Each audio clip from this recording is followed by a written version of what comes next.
शंकर भोलेनाथ की। ये जो श्रावण मास है ये पूरे भारत में बहुत पवित्र मास है ऐसा माना जाता है। इस श्रावण मास में और खास बात क्या है, जैसे ये मालदेव बाबा है, शिवलिंग ही है, शंकर भगवान का ही है। तो शंकर भगवान इसकी पूजा पूरे देश में इस श्रावण महीने में मनाई। हमारा ये जो आदिवासी अंचल है झाबुआ अलीराजपुर, देखो ये बड़े गर्व की बात है कि शंकर भगवान जैसे हजारों लाखों साल पहले जो हमारे आदिवासी समाज के मुख्य देवता है, बाबा देव है, हम सब उसके वंशज है, बेटे हैं। हम ऐसे छोटे मोटे देवताओं के बेटे नहीं है, जो पूरी दुनिया को संहार करने की ताकत रखता है, ऐसे शंकर भगवान के वंशज हम लोग हैं। आप सोच के देखो कि 500 साल पहले, 1000 साल पहले यहाँ कैसा जंगल होगा? तो बाहर के आदमी ने आके ये बनाया होगा क्या? तो पक्का है कि अपने पूर्वज खातिर वो बाबा देव की पूजा करते थे। तो कोई नई बात नहीं है, बीच में थोड़ा हम भूल गए, फिर से याद दिलाया तो पूरा समाज श्रावण के महीने में शंकर भगवान की पूजा अलग अलग रूप में करता आ रहा है। ये सब धर्म की बातें तो है ही, पर अपनी जो कावड़ यात्रा है वो एक उद्देश्य को लेकर है, इसलिए हम 10 मिनट थोड़ी उन बातों को सुनेंगे तो ठीक लगेगा। देखो बारिश तो आएगी, भीगना भी है ही, और ये तो तपस्या है तो इसमें तो करना ही पड़ेगी, है ना? तो इसलिए भागना भी नहीं, चिंता भी नहीं करना। भगवान ने अपने को बनाया था कि अपन गड़ाएंगे तो नहीं, गीले हो जाएंगे। तो आज से 24 साल पहले अपने झाबुआ अलीराजपुर के गांव में, देखो मैं भी माचिया घाट के ऊपर मेरा गांव है जूनापानी, तो वहां पर भी अगर कोई गाड़ी घोड़े वाले दिन में भी जैसे हमारा जूनापानी गांव पार करते थे, तो माचिया घाट शुरू होता था तो भगवान को नाम लेता था, भगवान ये भीलों का रास्ता है, यहाँ से निकाल देना, पिटोल तक राम राम करते। यही स्थिति इधर भी थी। 24 साल पहले सांझ पड़े अपन एक दूसरे के गांव में नहीं जाते थे, डर था, अविश्वास था, आपस में भरोसा नहीं था। पर मेरे को ये बात ध्यान में आती है कि 24 साल पहले एक हिंदू संगम नाम से कार्यक्रम हुआ था और घर घर हनुमान जी के फोटो दिए थे। हनुमान जी भी कोई बाहर का भगवान नहीं है, खेड़े खड़ा हनुमान, मतलब वो अपने ही आदिवासी समाज के महापुरुष थे।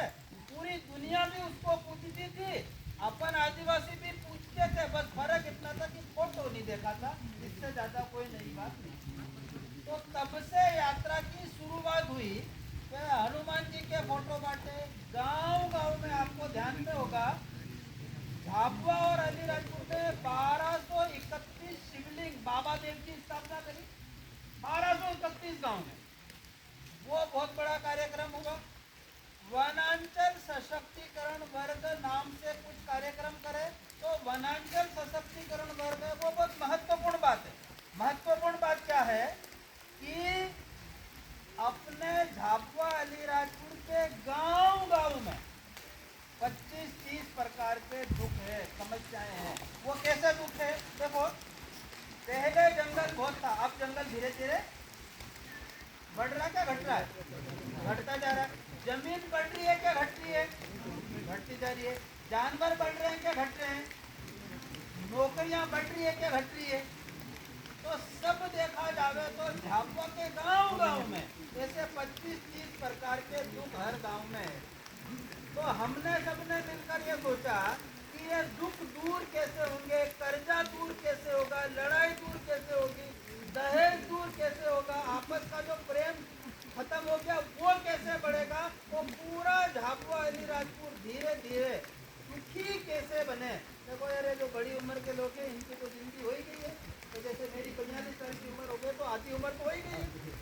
पर ये जो नई पीढ़ी है 10-20 साल बाद, इनको हम क्या देकर जाएंगे, क्या रास्ता होगा, ये आगे कैसे बढ़ेंगे, ये इनके बच्चों को पढ़ाएंगे कैसे, ये कर्जा कैसे धोएंगे, इनकी लड़ाई कैसे खत्म होगी, गुजरात जाने की जो मजदूरी की मजबूरी वो खत्म कैसे होगी, उसके लिए हम सब लोग मिलके क्या रास्ता निकाले, ये अपनी कावड़ यात्रा का उद्देश्य है। कावड़ यात्रा आज 200 बैठे, कल 500 हो जाएंगे, 1000 हो जाएंगे, तो बड़ी कावड़ यात्रा निकालना ये अपना उद्देश्य की पूर्ति नहीं करना, पर इतनी कावड़ यात्रा में से कुछ अच्छे लोग कैसे इस काम को सीख सकते हैं, ये अपनी कावड़ यात्रा का उद्देश्य है।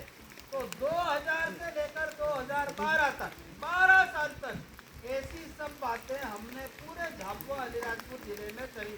मानगढ़ का कार्यक्रम, हलमा का कार्यक्रम, एक ग्राम समृद्धि मेला हुआ था, राम कथा हुई थी, वो पूरे समाज में। आज हांदला के गांव के आदमी अगर एक किला जोपट में कोई परिचित है तो वहाँ जालम बाबा है। पेटलावत के गांव का आदमी विचार करे कि अरे खांदा टेरका में अपना कोई आदमी है तो मेथू भाई, राजू भाई अपने कार्यकर्ता है। आपको ऐसा लगता है जूना पानी तरफ कोई है क्या, तो मैं राजाराम वहाँ रहने वाला हूँ। सुरेजी पितल, तो हम पूरा परिवार जो अपना आदिवासी समाज है ये धीरे धीरे बिखरा हुआ था, एक होना शुरू हो गया। पर अपनी यात्रा तो यहाँ नहीं रुक रही थी। हमने बाद में ये सोचा 2012 से लेकर 2024 ये जो 12 साल है, इसमें वो जो गुरु के 12 साल थे, ये दुख दूर कैसे होंगे, कर्जा दूर कैसे होगा, आगे बढ़ने के रास्ते क्या होंगे, ये हमने इन 12 साल में ढूंढे। तो मैं पूरी डिटेल बात तो नहीं करूंगा, 2-4 बात बताता हूँ। तो हमने ऐसा सोचा कि झाबुआ का आदमी भी और अलीराजपुर का आदमी भी, हर आदमी बोलता है यार ये आदिवासियों को दहेज खा गया। हर आदमी बोलता है, लेना कोई नहीं चाहता है, सब बंद करना चाहते हैं, पर बंद कोई करता नहीं है। तो ये सोचने की बात है क्या नहीं। अभी एक दिन अपने एक और खांडला है, मेघनगर के आगे खांडला, उसके पास में उदयपुरिया गांव है, वहाँ थोड़े 50-60 परिवार भगत परिवार है। उन्होंने सोचा यार हम तो दहेज नहीं लेंगे। उनके परिवार का एक लड़का पड़ोस के गांव की ऐसे लड़की लेके चला गया, जैसे अपने समाज में होता है। तो दूसरे गांव ने सोचा था इन भगत अब फंसे ये। तो उनसे उन्होंने 12 लाख रुपया दहेज में मांगा। तो भगतों ने सोचा उससे अच्छा तो हम भी ले यार, अकेले हम क्या करेंगे, लाड़ी तो दूसरे गांव से लानी है। तो ये समस्या हर गांव की है। एक गांव अगर दहेज बंद करेगा तो दहेज बंद नहीं होगा। पर क्या हो सकता है, शिवगंगा ने क्या रास्ता निकाला, तो हम पिछले 1.5-2 साल से एक काम कर रहे हैं। पूरे झाबुआ अलीराजपुर के गांव में, प्रत्येक गांव में से तड़वी पटेल, हमारे उधर तड़वी बोलते हैं, और पटेल तड़वी पटेल, और तड़वी पटेल के साथ साथ एक एक गांव में से 20, 25, 50 समझदार लोग जो गांव का अच्छा करना चाहते हैं, अच्छा ईमानदारी से न्याय करते हैं, झगड़े निपटाते हैं, मदद करने वाले। देखो जो ठगने वाले वो तो बहुत हैं, पर जो धर्मात्मा लोग हैं, जो सबका अच्छा करना चाहते हैं, ऐसे एक एक गांव में से 20, 25, 30 अच्छे जवान पढ़े लिखे लड़के, नौकरी वाले आदमी, गांव के किसान आदमी, अगर एक तड़वी पटेल के साथ 20, 25, 50 लोग अगर एक ग्रुप बनता है, टीम बनती है, तो एक गांव में ऐसी बनेगी तो ऐसे 500-700 गांव में बनना चाहिए। एक दो गांव में से काम नहीं चलेगा, कितने गांव में बनाना पड़ेगी, और झाबुआ के गांव में भी बनाना पड़ेगी और अलीराजपुर के गांव में भी बना। 1320 गांव है।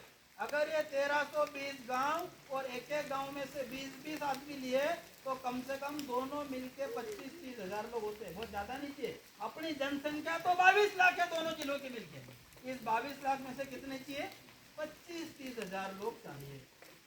30 या 200-400 गांव के लोग दिल बैठ के इसका विचार कर लिया क्या इतना लेंगे, मैं ये नहीं बोल रहा हूँ मत लो, इतना लेंगे तो एक गांव में नियम बना तो वह 25-30 लोग उस नियम का पालन कराने वाले भी होंगे। अकेला तड़वी बोलते इतना ले लो तो गांव वाले नहीं मानते, गांव वाले अगर मान जावे तो तड़वी नहीं मानते। तो दोनों के तालमेल से काम चलेगा और 400-500 गांव के लोग जिस दिन मिलकर ये निर्णय लेंगे गांव में उस नियम का पालन भी होगा और जरूरत पड़ने पर पुलिस का सपोर्ट भी होगा। उसके बिना देश तो दूर और 2-4 साल लग सकते हैं, पर हमने तो यह रास्ता निकाला तो हम इसके लिए जागरूक और कार्यक्रम शुरू कर दिया। दूसरा शिवगंगा ने क्या सोचा कि झापुआ और अलीराजपुर में 25,000 कर्मचारी मंत्री आदिवासी है गांव में, या तो भील बिलाला पटेल या कोई होगा, तो मंत्री आदिवासी, स्कूल में पढ़ाने वाला मास्टर आदिवासी, आप थाने में चले जाओ तो सिपाही आदिवासी, आप पटवारी आदिवासी, ऐसा कोई सरकारी डिपार्टमेंट नहीं होगा जहाँ पर आदिवासी कर्मचारी नहीं है, सब जगह है। पर अगर गांव का आदमी कोई कारण से जाने अनजाने में झगड़ा हो गया और वह झगड़ा करके थाने में चला गया और थाने पे कोई डावर बारिया कटारा ऐसे बैठे थानेदार, उसको तो पता है ना कि अरे मेरे गांव का आदमी है, इसको नियम पता नहीं है, थानेदार को तो पता है ना, पर वो थानेदार इन गांव वाले जो कि चले जाते हैं उनकी मदद करता है क्या? अब देखो बाहर वाला ठगे तो बात समझ में आती है, पर अपना ही आदमी अगर ठगने पे लग जाए तो फिर कौन बचाएगा? तो हमने ये सोचा कि अगर 25,000 झापुआ अलीराजपुर जिले में जो कर्मचारी है ये अगर अपने आदिवासी समाज के साथ खड़े हो गए, ये उनको सही रास्ता बताने में मदद करने लग गए, उनकी ऑफिस की कोई पेड़ी चढ़ गया तो गांव वाले को लगना चाहिए ना मेरा अपना समाज का आदमी बैठा है, मेरे को सही रास्ता बताएगा। इतना काम अगर वो करने लग जावे तो अपन तो तैयार है ही, वो कर्मचारी जो अपना समूह है वो अगर अपने समाज की उन्नति में जुड़ गया तो बहुत जल्दी झाबुआ बहुत आगे बढ़ सकता है, ऐसा लगता है। पर ये रास्ते ऐसे हैं, ये रास्ते ऐसे शॉर्टकट नहीं है, इसलिए कांवड़ यात्रा का उद्देश्य, इसलिए कांवड़ यात्रा का उद्देश्य खाली मालदेव बाबा पे जल चढ़ाने से परिवर्तन नहीं होने वाला है। हाँ, पर मालदेव बाबा से मिलकर एक संकल्प ले सकते हैं कि हम सामाजिक जागरण का काम करेंगे, अपनी नई पीढ़ी को सही ज्ञान देंगे। तीसरी मैं क्या बात कर रहा हूँ कि अपने पूरे झाबुआ अलीराजपुर जिले में आज से 50 साल पहले 30 साल पहले गांव का आदमी अगर कोई बेल बीमार हो गया तो अस्पताल नहीं जाता, दवा कहाँ मिल जाती थी? गांव में आदमी जानकार थे, कोई बुखार आ गया, दस्त लग गई, पेट दुख रहा, इसकी दवाई कहाँ मिलती थी? ये तो पुराने लोगों से पूछना, नई पीढ़ी को तो पता ही नहीं होगा। ये तो इनको पता है कि दूध बाजार में मिलता है, बीज बाजार में मिलता है, तेल बाजार में मिलता है, वहां नहीं मिलता भाई, अपनी जमीन में पैदा होता है। पहले के लोग बीज 12 महीने बचा के रखते थे। अब तो जो भी मतलब 1 रुपये का सामान लेना पड़ा तो हाट में, छींक आ गई तो हाट में लेना, सब करने के लिए हाट में। जबकि 40-50 साल पहले अपन बाजार से कोई चीज नहीं खरीदते थी, हर चीज अपने पास में थी। हल हम बना लेते थे, वखर हम बना लेते थे, हमारे पास मिर्ची भी थी, हमारे पास तेल के लिए ढोले का तेल तो निकालते ही थे, सब अपने पास था। पर 40-50 साल में ये सीधा ज्ञान उल्टा हो गया, पूरा ज्ञान बाजार के पास में है। झाबुआ अलीराजपुर के गांव का जितना खून पसीना मेहनत का कमाई पैसा, वो सब पैसा बाजार में जा रहा है। सभी बाजार का पैसा गांव में आया क्या? क्योंकि हमने वो ज्ञान छोड़ दिया और उन्होंने वो ज्ञान ले लिया। हमारा ही ज्ञान, हमारा ही धान, सब कुछ हमारा, और वो हमसे ही सब कुछ। इन 70-75 साल में मैं जो बात बोल रहा हूँ ये बात किताब में कहीं लिखेली नहीं है, ये बात कोई कलेक्टर नहीं बोलता, ये बात कोई मुख्यमंत्री प्रधानमंत्री नहीं बोलता, ये बात कोई महाराज नहीं बोलता, क्योंकि उनको इन आदिवासियों से कोई लेना देना नहीं है। पर हम आदिवासियों को तो लेना देना है। इसलिए ये ज्ञान ये नई पीढ़ी कैसे सीख सके, क्योंकि आने वाला समय खतरनाक है। जमीन कम पड़ती जा रही, नौकरियां कम पड़ती जा रही, धंधे कम पड़ते जा रहे, खाली गुजरात सबको थोड़ी मारेगा। इसलिए समय ही रहते अपने समाज का भविष्य अपने हाथ में है इसलिए शिवगंगा ये बात बोलती है कि इन 24 सालों में हमने ऐसे 18 प्रकार के रास्ते निकाले, इतने प्रकार का ज्ञान निकाला, पर जैसे वो ज्ञान मेरे को आता है और वो आप तक नहीं पहुंचा तो काम नहीं लगेगा ना। बड़वे के साथ बड़वई चली गई तो गड़बड़ हो जाएगी। तो ये जो ज्ञान आया है ये गांव गांव में फिरना पड़ेगा। इसलिए शिवगंगा अगले 12 साल की योजना बना रही है। इन 24 सालों में हमने मंथन किया, अमृत निकल गया है, अब वो गांव गांव में बंटने की जरूरत है, सीखना पड़ेगा। पहले हम ये बोल सकते थे यार कोई अपने को सिखाने वाला ही नहीं है, पर अब ऐसा नहीं है। आप अपनी संस्था शिवगंगा सिखाने वाली है। धर्मपुरी में आप आते जाते रहो, अगले पूरे साल भर तक सशक्तिकरण वर्ग, गणेश उत्सव का माध्यम, सामाजिक, जैविक खेती, आरोग्य, बीमारी के बारे में, तड़वी, पटेल, कर्मचारी, ऐसे 18 प्रकार का शिक्षण चलने वाला है। तो कावड़ यात्रा के माध्यम से तो हम इकट्ठे हुए, पर हम सब बाबा मालदेव के सामने ये संकल्प लें कि अपने झाबुआ अलीराजपुर के गांव गांव में ऐसे समाज में से अच्छे अच्छे लोग ढूंढेंगे। आने वाले 2-4 साल में हर एक गांव में 25-30-50 धर्मी समझू लोगों की टोली बनेंगे। धर्मी जब मैं बोलता हूँ तो भगत नगर नहीं, धर्मी मतलब समझदार आदमियों की टोली बनाना। वो ज्ञान सीखेगी, नई पीढ़ी के लिए रास्ते निकालेगी और आने वाले 10-12 साल बाद अपना झाबुआ अलीराजपुर ये प्रत्येक गांव सुखी समृद्धशाली हो सकता है। इसलिए मैं ये बात बोलता हूँ, भगवान के सामने खड़े हैं अपन, कि झाबुआ अलीराजपुर के गांव का सुखद भविष्य, मतलब अगर अच्छा होगा तो भी वो हमारे हाथ से होगा, अगर दुखी होगा तो उसके भागी भी हम ही होंगे, क्योंकि हमने टाइम रहते सीखा नहीं।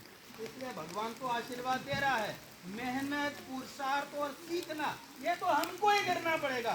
इसलिए इस कांवड़ यात्रा के माध्यम से मेरा गांव मेरा तीर्थ अर्थात संपूर्ण समृद्धशाली गांव कैसे बने और उसमें शिवगंगा के साथ जुड़कर आप कैसे सहयोग कर सको, आप कैसे सीख सको, ये अवसर अपने को मिला है। ये 10-12 साल अगर हम भूले पड़े तो भूले पड़ जाएंगे, पर ये 10-12 साल अगर हमने थोड़े जाग लिए, ध्यान कर लिया, तो अपना जिला, अपना समाज सुखी समृद्धशाली जीवन जिएगा, ऐसा मुझे लगता है। बातें तो लंबी चौड़ी है, पर मैं सोच रहा हूँ आज आप लोग थक गए हो, पानी भी आ रहा है, दूर दूर तक जाना है, फिर कभी मिलेंगे। सबको राम।